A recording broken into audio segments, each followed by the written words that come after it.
State में Elon की जिंदगी एक नौकर के रूप में शुरू होती है। उसकी उम्र सेसिल के बराबर है, इसलिए उसे उसकी देखभाल की जिम्मेदारी दे दी जाती है। मतलब सेसिल जो भी कहे, चाहे बात कितनी भी अजीब या बेकार क्यों ना हो, उसे मानना ही पड़ेगा। एक दिन सेसिल कहती है कि उसे पेड़ पर लगे फल चाहिए। वह एलन से कहती है कि उसे अपने कंधे पर बैठाए ताकि वह फल तोड़ सके। एलन उसे उठा लेता है, लेकिन जैसे ही सेसिल फल खाती है उसका स्वाद उसे बिल्कुल खराब लगता है। वह उसे डांट देती है और कहती है कि तुमने पहले क्यों नहीं बताया कि फल अच्छा नहीं है। वास्तव में सेसिल बुरी इंसान नहीं है, लेकिन पूरे दिन उसके साथ रहना काफी परेशान करने वाला है। एलन कुछ कह भी नहीं सकता क्योंकि ऐसा करना बदतमीजी माना जाएगा। फिर सेसिल उसे कहती है कि वह बाजार से उसके लिए कुछ स्वादिष्ट फल लाए। एलन हाँ कह देता है। तभी वह आसमान में एक बहुत बड़ा उड़ता हुआ जहाज देखता है। वह हैरान रह जाता है क्योंकि उसे पता नहीं था कि इस दुनिया में ऐसी भी चीजें होती है। सेसिल पूछती है कि वह इतना चौंक क्यों रहा है, क्या उसने पहले कभी मैजिक एयरशिप नहीं देखा। एलन सच में यह पहली बार देख रहा होता है। सेसिल उसे कहती है ठीक है, लेकिन काम खत्म होने के बाद फल लाना मत भूलना। अगली सुबह एलन अपने कमरे में उठता है। कमरा देखने पर पुराना अटारी जैसा लगता है और सच में वही है, लेकिन उसके पुराने घर से तो बेहतर ही है। एलन ने अपने समनिंग पावर से कुछ खास घास उगाई है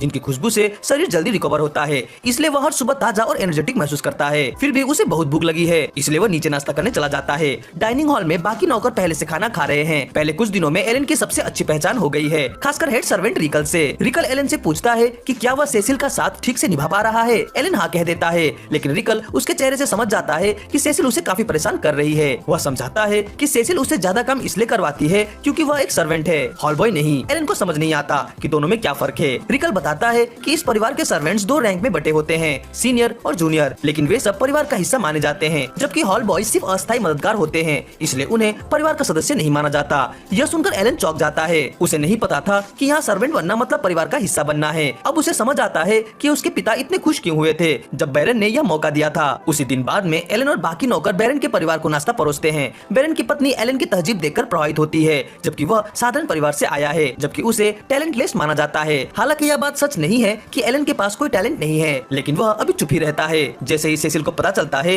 कि एलन को टैलेंटलेस समझा जाता है, वह घमंड से बताने लगती है कि उसके पास विजर्ड टैलेंट है और उसके बड़े भाई के पास स्वॉर्ड्समैन टैलेंट है। लेकिन तभी सेसिल के पिता उसे डांटते हैं। वह कहते हैं कि अपने भाई के सामने टैलेंट की सेखी मत बखारो, क्योंकि यह उसके लिए संवेदनशील बात है। सेसिल का छोटा भाई थॉमस हमेशा खुद को कम समझता है क्योंकि उसके पास कोई टैलेंट नहीं है। जब वह सेसिल को इस तरह घमंड करते हुए सुनता है तो उसकी आंखों में आंसू आ जाते हैं। सेसिल को अपनी गलती का एहसास होता है और उसे बुरा लगता है कि उसने उसे दुखी कर दिया, लेकिन फिर भी वो किसी तरह इसका दोष एलन पर ही डाल देती है। बाद में एलन को दोपहर में काम से छुट्टी मिलती है। वह तय करता है कि वह शहर जाएगा। उसका पहला ठिकाना है एडवेंचरर गिल्ड, क्योंकि वही उसका सबसे बड़ा लक्ष्य है। वह काउंटर पर जाकर रिसेप्शनिस्ट से पूछता है कि क्या वो यहाँ एडवेंचरर के रूप में रजिस्टर कर सकता है। वो कहती है कि वो मदद कर सकती है, लेकिन पहले उसकी उम्र जाननी होगी। एलन बताता है कि वह 8 साल का है। यह सुनकर वो कहती है कि रजिस्टर करने की न्यूनतम उम्र 12 साल है, इसलिए वह अभी एडवेंचरर नहीं बन सकता।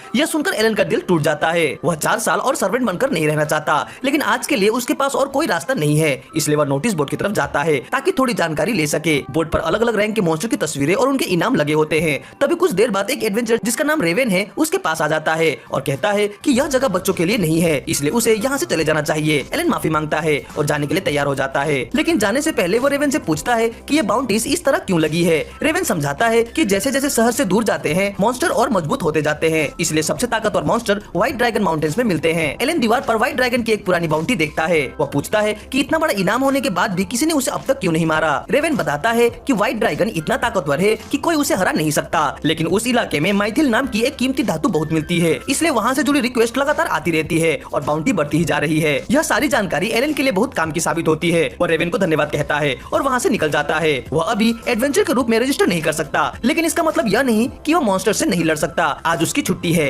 इसलिए वह इसे बेकार नहीं जाने देना चाहता। वह सीधे शहर के गेट की ओर भागता है, लेकिन वहाँ एक गार्ड उसे रोक लेता है। आमतौर पर शहर से बाहर जाने के लिए अनुमति चाहिए होती है, लेकिन एलन अब ग्रेनविल परिवार का सदस्य माना जाता है, इसलिए वह उनका सील पहचान के रूप में दिखा सकता है। यह सील उसे लगभग हर जगह जाने की इजाजत दे देता है। जैसे ही गार्ड गेट खोलता है, एलन तुरंत जंगल की ओर दौड़ पड़ता है ताकि वह मॉन्स्टर का शिकार शुरू कर सके, लेकिन वह लापरवाही नहीं करना चाहता, इसलिए धीरे शुरुआत करने का फैसला करता है। जंगल के अंदर जितना आगे जाओ मॉन्स्टर उतने ज्यादा मजबूत होते जाते हैं, इसलिए वह सिर्फ कुछ किलोमीटर ही अंदर जाता है, जहाँ के मॉन्स्टर औसतन डी रैंक के होते हैं। एक सही जगह पहुंचकर एलन एक बाज को समन करता है। यह बाज काफी समझदार होता है, इसलिए वह एलन के आदेश समझ सकता है। एलन 5 और बाज बुलाता है और उन्हें आसमान में उड़ाकर आसपास के मॉन्स्टर को ढूंढने के लिए कहता है। जब तक बाज तलाश कर रहे होते हैं, एलन अपने टाइगर समन की समझदारी जांचता है। बाघ उसकी बात मानता तो है, लेकिन पूरी तरह आदेश नहीं समझ पाता, इसलिए वह सीमित काम ही कर सकता है। तभी एक बाज लौटकर बताता है कि उसे कुछ मॉन्स्टर मिल गए हैं। एलन उसके पीछे पीछे पीछे चल देता है और उसे गॉब्लिन्स का एक झुंड दिखाई देता है। गॉब्लिन उसे पेड़ के पीछे छिपा देख लेते हैं और उस पर हमला करने दौड़ पड़ते हैं, लेकिन एलन पहले से तैयार होता है।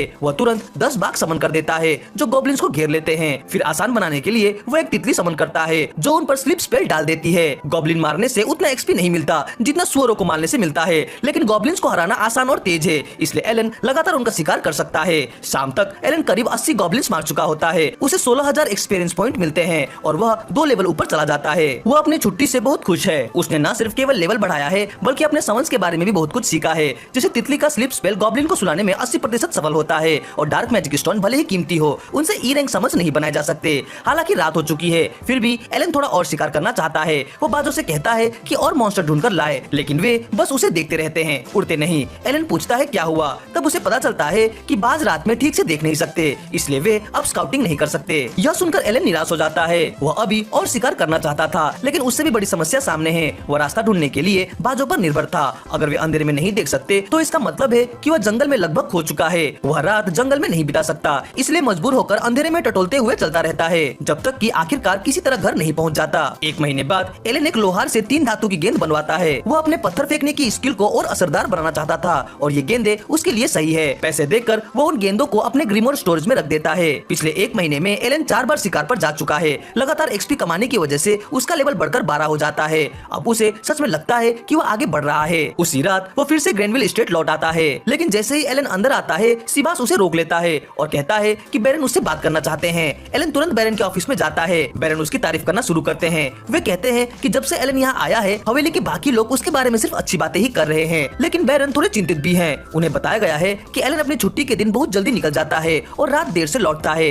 बैरन साफ कहते हैं कि वह किसी मुसीबत में नहीं है। छुट्टी के दिन वो जो चाहे कर सकता है, बस वे यह जानना चाहते हैं कि वह क्या करता है। एलन समझ जाता है कि बैरन को उसके व्यवहार पर शक होना स्वाभाविक है, इसलिए वह सच बताने का फैसला करता है। वह कहता है कि वह अपनी छुट्टियों में जंगल में शिकार करने जाता है। बैरन पूछते हैं कि वह ऐसा क्यों करता है। एलन जवाब देता है कि वह रोडेन जैसे शिकारी का बेटा है, इसलिए शिकार करना उसके लिए स्वाभाविक है। बैरन इस बात से असहमत नहीं हो सकते, इसलिए वे कहते हैं कि वह जितना चाहे शिकार कर सकता है, लेकिन एक शर्त है। सिबास सोचता है कि एलन शायद सिर्फ ई रैंक के खरगोश को ही मारता होगा, क्योंकि उसे नहीं पता कि एलन डी रैंक गॉब्लिन से भी निपट सकता है। वह एलन से कहता है कि वह अपने पकड़े हुए मांस को किसी अस्थायी कसाई को नहीं बेच सकता। अगर यह बात बाहर फैल गई तो बदनामी हो सकती है। इसके बदले सिबास प्रस्ताव देता है कि एस्टेट ही उसका सारा मांस खरीदेगा। हर बंडल के बदले एक सिल्वर कॉइन देगा जो बाजार भाव से ज्यादा है। यह सुनकर एलन बहुत खुश हो जाता है। अभी तक वो जो भी मांस लाता था उसे फेंक देता था, अब उसे थोड़ा एक्स्ट्रा पैसा कमाने का मौका मिलेगा। 6 महीने बाद एलन फिर से अपने हफ्ते के शिकार पर निकल जाता है। आज वह कम से कम 100 गॉब्लिन्स और कुछ हॉर्न रैबिट्स मारकर हवेली में जाने की योजना बनाता है। तभी उसका एक बाज लौट कर आता है। वह सोचता है शायद उसे और मॉन्स्टर मिल गए हैं, लेकिन अगले ही पल बाकी सभी बाज भी वापस आ जाते हैं और उनका व्यवहार थोड़ा अजीब लग रहा होता है। एलन समझ जाता है कि कुछ गड़बड़ है। उसे पता नहीं कि बाज उसे कहां ले जा रहे हैं, फिर भी वो उनके पीछे जाने का फैसला करता है। लेकिन कुछ ही पल बाद एलन आगे बढ़ता है और देखता है कि रेवन और उसकी टीम गॉब्लिन्स की बड़ी भीड़ में बुरी तरह से फंसे हुए हैं। रेवन पहले ही गिर चुका है और बेहोश पड़ा है। टीम में लड़ने वाली सिर्फ रीटा बची है, इसलिए हालात बिल्कुल भी अच्छे नहीं दिख रहे हैं। यह देखकर एलन उनकी मदद करने का फैसला करता है। वो अपनी धातु की गेंदें निकालकर कुछ गॉब्लिन्स पर फेंकता है। इन गेंदों से पत्थरों की तुलना में ज्यादा नुकसान होता है, लेकिन फिर भी वे उन्हें एक ही बार में मार नहीं पाती। ऊपर से उसके पास सिर्फ 3 ही गोलियां हैं, इसीलिए यह तरीका उतना असरदार साबित नहीं होता जितना उसे उम्मीद थी। आमतौर पर वह कुछ बाघ समन्स करके आसानी से गॉब्लिन्स को संभाल सकता था, लेकिन वह अभी अपनी पावर्स दूसरों के सामने नहीं दिखाना चाहता, इसलिए उसे खुद ही सीधे लड़ना पड़ता है। वह एक गॉब्लिन पर झपट पड़ता है। अब वह लेवल 12 पर है, इसलिए पहले से काफी मजबूत हो चुका है। वह बिना किसी समन्स की मदद के अकेले ही डी रैंक गॉब्लिन को आसानी से हरा देता है। फिर वह इतने समय में कई और गॉब्लिन्स खत्म कर देता है जितने में रीटा एक को मार पाती है। उसकी वजह से अब सब सुरक्षित हो जाते हैं, लेकिन रेवन की हालत अभी भी गंभीर है। उसकी जान खतरे में है। रीटा मेली से विनती करती है कि वह जल्दी से रेवन को हील करे, लेकिन मेली का माना खत्म हो चुका है, इसलिए वह और हीलिंग स्पेल नहीं कर सकती। इस हालत में रेवन शहर तक जिंदा नहीं पहुंच पाएगा। तब एलन कहता है कि उसके पास हीलिंग ग्रास है जो उसने अपने समन से बनवाई थी। वह उन जड़ी बूटियों का इस्तेमाल करता है और रेवन के घाव पूरी तरह से ठीक हो जाते हैं। रेवन को होश में आता देख सब बहुत खुश हो जाते हैं। वे सब एलन से वादा करते हैं कि जिस कीमती हीलिंग हर्ब से उसने उसकी मदद की है उसका बदला जरूर चुकाएंगे, लेकिन एलन ज्यादा ध्यान अपनी ओर खींचना नहीं चाहता। हालांकि एक काम है जिसमें उसे उनकी मदद सच में चाहिए। वह कहता है कि वह इस समय ई रैंक मैजिक स्टोन इकट्ठा कर रहा है। अगर वे उसके लिए लगभग 100 पत्थर जुटा दे तो बहुत मदद हो जाएगी। रेवन और बाकी लोग हैरान होते हैं। ई रैंक मैजिक स्टोन तो लगभग बेकार माने जाते हैं, लेकिन जब एलन जीत करता है तो रेवन वादा करता है कि अगले हफ्ते तक वे पत्थर तैयार रखेंगे। फिर सब एक दूसरे को अलविदा कहते हैं। कुछ दिनों बाद एलन फिर से सेसिल का नौकर बनकर काम कर रहा है। इस समय सेसिल उसे कह रही है कि वह उसे ऊपर उठाकर सहारा दे ताकि वह जैम का जार पकड़ सके। एलन उससे पूछता है कि वह यह सब क्यों कर रही है। सेसिल बताती बताती है कि वह अपने भाई मीही की वापसी की खुशी में स्वादिष्ट कुकीज बनाना चाहती है, लेकिन एलन को तो पता ही नहीं था कि मीही वापस आ रहा है। यह सुनकर वह इतना चौंक जाता है कि उसका संतुलन बिगड़ जाता है और सेसिल नीचे गिर पड़ती है। और यहीं पर यह एपिसोड समाप्त होता है।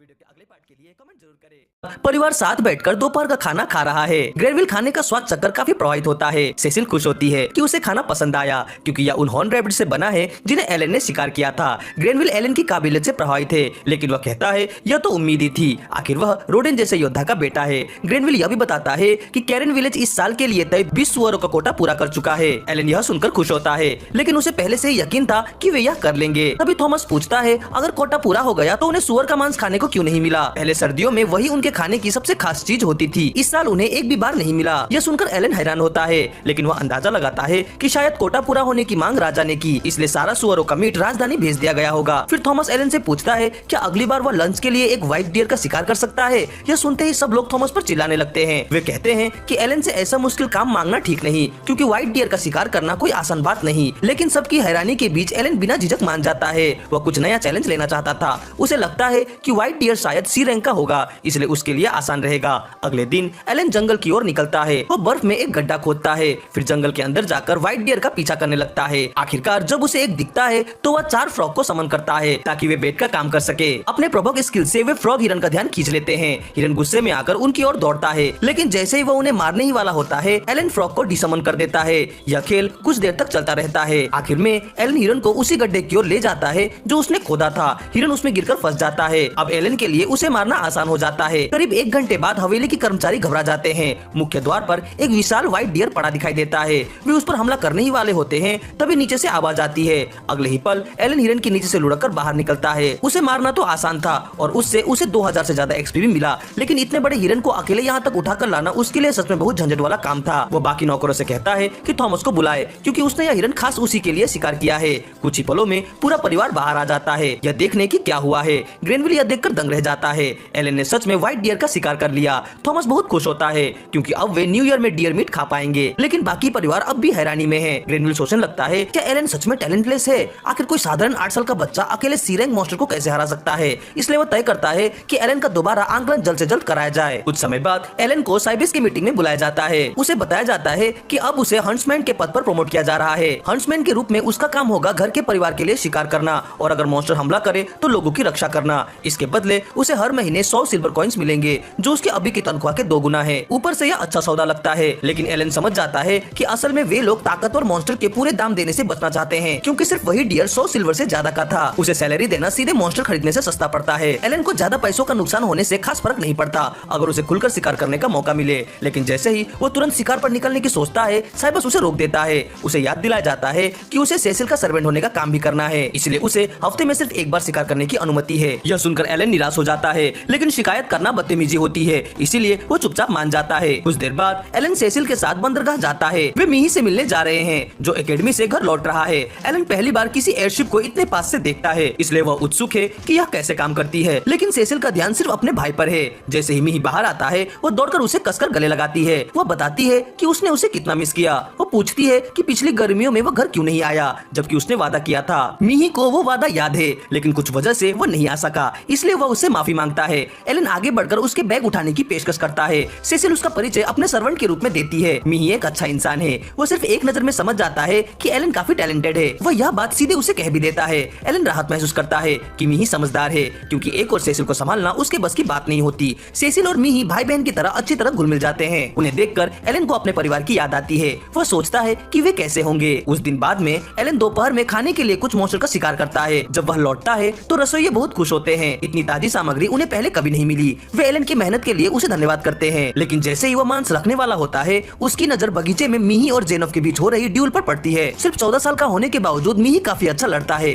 खासकर इसलिए कि वह जेनोफ जैसे व्यक्ति के सामने टिक पा रहा है। फिर भी ताकत का अंतर बहुत ज्यादा है। आखिरकार मीही हार जाता है। सब लोग उसकी तारीफ करते हैं, क्योंकि उसने अच्छा मुकाबला किया। तभी सेसिल की नजर एलन पर पड़ती है, जो अपना आज का शिकार उठाए खड़ा है। वो उसकी अच्छी पकड़ की तारीफ करती है। सच में इतना ताकतवर मॉन्स्टर हराना आसान नहीं था। थोड़ा समय खाली है, इसलिए मीही एलन से पूछती पूछता है क्या वह भी स्पेयर करना चाहेगा। जेनफ ग्रेनविल की ओर देखता है यह जानने के लिए कि क्या उसे मंजूरी है। ग्रेनविल को इसमें कोई आपत्ति नहीं होती, इसलिए जेनफ अपनी तलवार एलन को दे देता है ताकि वह लड़ सके। एलन बहुत उत्साहित हो जाता है क्योंकि पहली बार उसके हाथ में माइथल की तलवार आई है। काफी समय से उसने स्पेयरिंग नहीं की थी, इसलिए वह बेसब्री से इंतजार कर रहा था। इस समय उसके स्टेट शिकार के लिए सेट है, लड़ाई के लिए नहीं। इसलिए हाल ही में जो उसके लेवल बड़े हैं उससे उसे भरोसा है कि उसका मौजूदा बिल्ड इस मुकाबले को संभाल लेगा। ड्यूल शुरू होता है। शुरुआत में एलन कोशिश करता है कि वह हल्का खेले ताकि मिही को चोट न लगे, लेकिन जैसे ही उनकी तलवारें पहली बार टकराती है एलन को एहसास होता है यह लड़का सच में ताकतवर है। मिही ने कई साल रॉयल एकेडमी में ट्रेनिंग और पढ़ाई की है। उन सालों का अनुभव असली लड़ाई में बहुत काम आता है। ताकत के मामले में भले ही एलन उसके बराबर हो, लेकिन उसकी स्वॉर्डमैनशिप अभी भी बिगिनर स्तर की है, इसीलिए उसके जीतने का सवाल ही नहीं था। ड्यूल खत्म होते ही सब लोग फिर से मिही की ताकत की तारीफ करने लगते हैं। सेसिल एलन की भी तारीफ करती है कि उसने कुछ देर तक अच्छा मुकाबला किया। थॉमस मिही से पूछता है कि वह इतना ताकतवर कैसे बना। मिही बताता है कि पिछले साल उसे समर प्रोजेक्ट के तौर पर एक डंजन क्लियर करना पड़ा था। उसी अनुभव ने उसे काफी मजबूत बना दिया। सेसिल को समझ आता है कि शायद इसी वजह से वह पिछली गर्मियों में घर नहीं आ सका। उसे उसके लिए थोड़ा बुरा लगता है, लेकिन एलन का ध्यान एकेडमी की ट्रेनिंग पर है। वह सोचता है कि वहाँ की ट्रेनिंग सच में कमाल की है। सेसिल पूछती है कि क्या मिही कुछ समय घर पर रहेगा, लेकिन वो बताता है कि कुछ ही दिनों में उसे वापस एकेडमी लौटना है और अगली गर्मियों से पहले वो नहीं आ पाएगा। अचानक एलन कहता है कि अगली बार लौटने पर वह फिर से उसके साथ स्पेयर करना चाहता है। मिही मुस्कुराकर उसकी बात मान लेता है। वह एलन से हाथ मिलाता है और कहता है कि तब तक सेसिल का ध्यान रखना। एलन मजबूरी में हाँ कह देता है, लेकिन मन ही मन वह सोच रहा है कि इस बेकार नौकरी से बिना अपने पिता की इज्जत खोए कैसे निकले। कुछ देर बाद विज़गेंट कर्नल ग्रेनविल से मिलने आता है। वो इस जगह को पिछड़ा इलाका कहकर ताना मारता है, जिसे ग्रेनविल हंसकर टाल देता है, लेकिन साफ दिखता है कि दोनों एक दूसरे को बिल्कुल पसंद नहीं करते। एलन कार्नेल को खाना परोसता है। कार्नेल खुश होता है क्योंकि उसे लगता है कि यह वही मशहूर बोर मीट है जिसे ग्रेनविल ने अपने लिए छुपा कर रखा था। असल में वो सिर्फ हॉर्न रैबिट है जिसे एलन ने शिकार किया था, लेकिन कार्नेल फर्क नहीं समझ पाता। कार्नेल और ग्रेनविल के परिवार के बीच सदियों से दुश्मनी चली आ रही है। इस समय कार्नेल का इलाका काफी तरक्की कर रहा है, जबकि ग्रेनविल का इलाका आर्थिक मुश्किल में है। दोनों इलाके व्हाइट ड्रैगन माउंटेन के अलग अलग किनारों में बसे हैं। उस पहाड़ में माइथ्रिल की भरपूर खदानें हैं। दोनों के पास अपनी अपनी माइंस है, लेकिन इस समय पहाड़ की चोटी पर रहने वाला ड्रैगन ग्रेनविल की तरफ बैठा है। इस वजह से वे अपनी खदानों का इस्तेमाल नहीं कर पा रहे। इसी कारण उनकी अर्थव्यवस्था को बड़ा झटका लगा है। हालांकि हमेशा ऐसा नहीं रहता, ड्रैगन अपना ठिकाना बदलता रहता है। लगभग हर 100 साल में वो दूसरी तरफ चला जाता है और इसी के साथ दोनों इलाके की ताकत का संतुलन भी बदल जाता है। खाना खाते खाते ग्रेनविल पूछता है कि कार्नेल यहाँ क्यों आया है, क्योंकि वह बिना वजह मिलने नहीं आता। कार्नेल इतना खाने में व्यस्त होता है कि भूल ही जाता है कि उसे कुछ बताना है। फिर वह कहता है कि उसकी बड़ी बेटी का हाल ही में अप्रेजल हुआ है। वह यह खबर खुद आकर बताना चाहता था। एलन समझ जाता है कि जरूर उसकी बेटी को कोई जबरदस्त टैलेंट मिला होगा और वह यह बात ग्रेनविल के मुंह में रगड़ने आया है। कार्नेल सबको हैरान करते हुए ऐलान करता है कि उसकी बेटी टैलेंटलेस है। यह और भी अजीब इसलिए लगता है क्योंकि वह ताना मारते हुए ग्रेनविल को याद दिलाता है कि उसके 3 बच्चों में से 2 के पास टैलेंट है। ग्रेनविल गुस्सा होकर जवाब देता है कि कार्नेल का बड़ा बेटा भी टैलेंटेड है, इसीलिए दोनों परिवार को भविष्य में एक दिन रईसों की जिम्मेदारी निभानी ही होगी। इसके बाद कार्नेल वहाँ से चला जाता है और एलन को समझ नहीं आता कि वह असल में कहना क्या चाहता था, लेकिन उसे इतना समझ आ जाता है कि रईसों की जिंदगी उतनी मजेदार नहीं होती जितनी बाहर से दिखती है। कुछ समय बाद अपनी छुट्टी के अगले दिन एलन उस एडवेंचर पार्टी से मिलता है जिसकी उसने पहले मदद की थी और उन्हें सलाह मांगता है क्योंकि वह अब सी रैंक मॉन्स्टर का शिकार करना चाहता है। वह पहले ही जंगल में 10,000 से ज्यादा गॉब्लिन मार चुका है, इसलिए डी रैंक मॉन्स्टर अब उसे चुनौतीपूर्ण नहीं लगते। पार्टी उसे चेतावनी देता है कि सी रैंक मॉन्स्टर बहुत ज्यादा खतरनाक होते हैं, लेकिन एलन यह बात जानता है और इसी वजह से वो पहले उनसे पूरी जानकारी लेकर तैयारी करना चाहता है। बाद में जंगल में उसकी एक चिड़िया बताती है कि पास में एक सी रैंक मॉन्स्टर है। वह जाकर देखता है तो एक आर्क पेड़ के नीचे सो रहा होता है। मौका सही देखकर एलन अपने टाइगर समन की पूरी टोली से उस पर हमला कर देता है। आर्क जवाबी हमला करने की कोशिश करता है, लेकिन एलन के पास इतने ज्यादा समन होते हैं कि वो टिक नहीं पाता और आखिरकार वो मर जाता है। एलन उसके शरीर से मैजिक स्टोन निकालता है और इस बात पर गर्व महसूस करता है कि उसने बिना जाल का इस्तेमाल किए सी रैंक मॉन्स्टर को हरा दिया। फिर भी वो खुद को याद दिलाता है कि अभी वह मिही को नहीं हरा सकता, इसलिए उसे घमंडी नहीं बनना चाहिए। तभी उसकी एक और चिड़िया उसे पास में दूसरे सी रैंक मॉन्स्टर के बारे में चेतावनी देती है जो एक आर्मर लगाए एंट होती है। एलन थोड़ा हिचकिचाता है क्योंकि उसे याद है कि रेवन लगभग ऐसे ही एक चींटी से मरते मरते बचा था, लेकिन अब बहुत देर हो चुकी होती है क्योंकि चींटी उसे देख चुकी होती है। वो अपने टाइगर समन से हमला करवाता है, लेकिन उसके वार चींटी के कवच को भेद नहीं पाते। तब एलन दूसरी रणनीति अपनाता है और अपने बटरफ्लाई समन से उसे सुलाने की कोशिश करता है। जब चींटी पलटती है तो वह उसके पेट पर चढ़कर चाकू से हमला करता है, लेकिन उसका चाकू भी अंदर नहीं जाता, जबकि उसकी अटैक पावर 400 से ज्यादा है। जैसे ही चींटी जागने लगती है, एलन घबराकर बार-बार पूरी ताकत से वार करता है और आखिरकार उसका कवच तोड़कर उसे मार देता है और राहत की सांस लेता है, लेकिन समझ जाता है कि भले ही आर्क और चींटी दोनों सी रैंक थे, चींटी को हराना कहीं ज्यादा मुश्किल था क्योंकि वह लगभग फिजिकल अटैक से इम्यून थी। वह सोचता है कि अगर उसके पास मैजिक स्टोन होता तो शायद लड़ाई आसान होती। फिर उसे याद आता है कि उसका इंटेलिजेंस स्टेट काफी ऊंचा है, इसीलिए शायद वह मैजिक इस्तेमाल कर सके। यह जानने के लिए वह सेसिल से कहता है कि उसे उसकी मैजिक क्लास में साथ ले चले। क्लास में वो टीचर से पूछता है कि क्या वो मैजिक इस्तेमाल कर सकता है। टीचर एक मैजिक ऑर्ब निकालते हैं और बताते हैं कि अगर उसमें मैजिक टैलेंट होगा तो ऑर्ब चमक उठेगा। एलन पूरी कोशिश करता है लेकिन ऑर्ब बिल्कुल भी नहीं चमकता। तब उसे मानना पड़ता है कि वो पूरी तरह से मैजिकलेस है और यह बात उसे अंदर से बहुत तोड़ देती है। उसे उदास देखकर सेसिल उसे कुकी देकर खुश करने की कोशिश करती है और यहीं पर यह एपिसोड समाप्त होता है। वीडियो के अगले पार्ट के लिए कमेंट जरूर करें।